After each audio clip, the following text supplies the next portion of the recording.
12.6 that is fluid friction. अब हम क्या पढ़ेंगे बच्चों, यहाँ पे फ्लूइड फ्रिक्शन के बारे में पढ़ेंगे। You know that air is very light and thin. हमें पता है एयर क्या है, बहुत लाइट है और थिन है। Yet it exert the frictional force on the object moving through it. ये क्या एक्सर्ट कर रहा है, फ्रिक्शनल फोर्स एक्सर्ट करता है जो मूविंग ऑब्जेक्ट पे। Similarly water and the other liquid exert the force of friction when object move through them।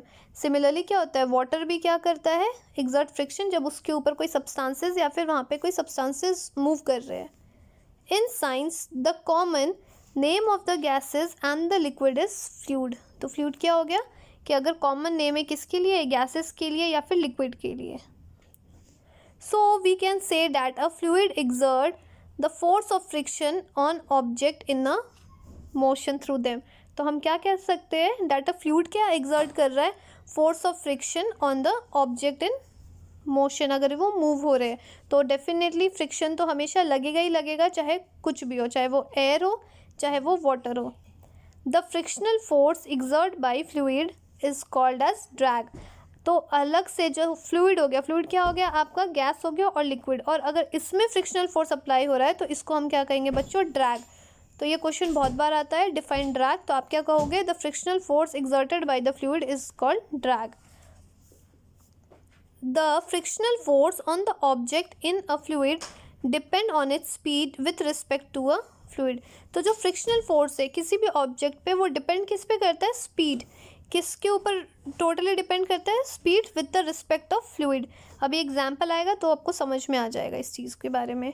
The frictional force also depend on the shape of the object. Frictional force किसके ऊपर depend कर रहा है, shape of the object and the nature of the fluid.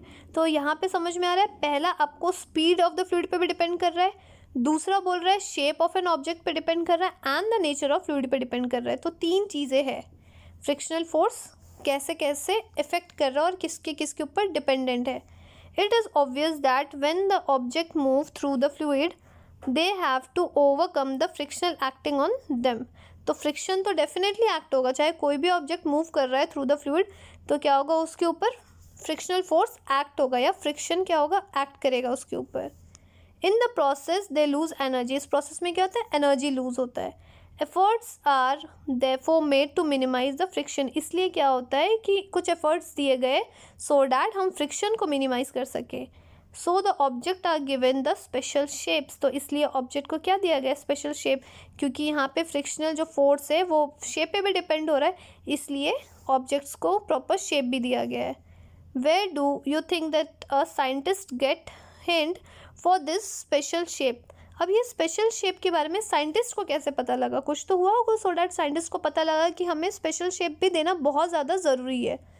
From nature, of course nature से। अब आप कहोगे कैसे, birds and the fishes have to move about in the fluid all the time. Birds या फिर फिशेस को क्या होता है, मैक्सिमम टाइम वो कहाँ है, फ्लूइड में। अब जैसे बर्ड्स भी फ्लूइड में और जो फिशेज है वो भी फ्लूइड में, तो उसको क्या करना पड़ता है, मैक्सिमम टाइम उसमें ही मूव करना पड़ता है। Their bodies must have evolve to shape which would make them lose the less energy in overcoming friction.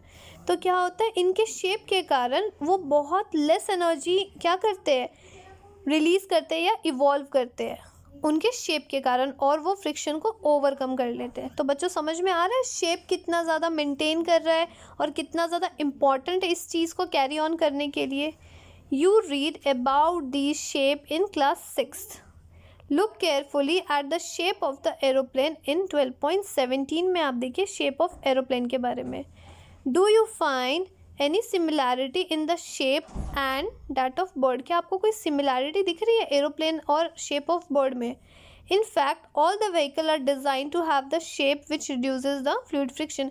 तो जितने भी व्हीकल डिज़ाइन किए जा रहे हैं सो डैट कि जो फ्लूइड की जो फ्रिक्शन है उसको रिड्यूस कर सके।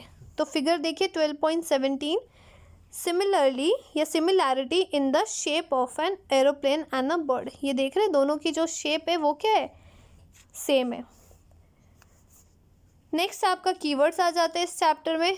तो ये जो कीवर्ड्स है इसको ध्यान देना। तो बच्चों चैप्टर आपका यहीं ख़त्म होता है, और अगर चैप्टर अच्छा लगा हो, समझ में आया हो काफ़ी इजी वे में, तो लाइक करिए, सब्सक्राइब करिए और दोस्तों को ज़्यादा से ज़्यादा शेयर करिए।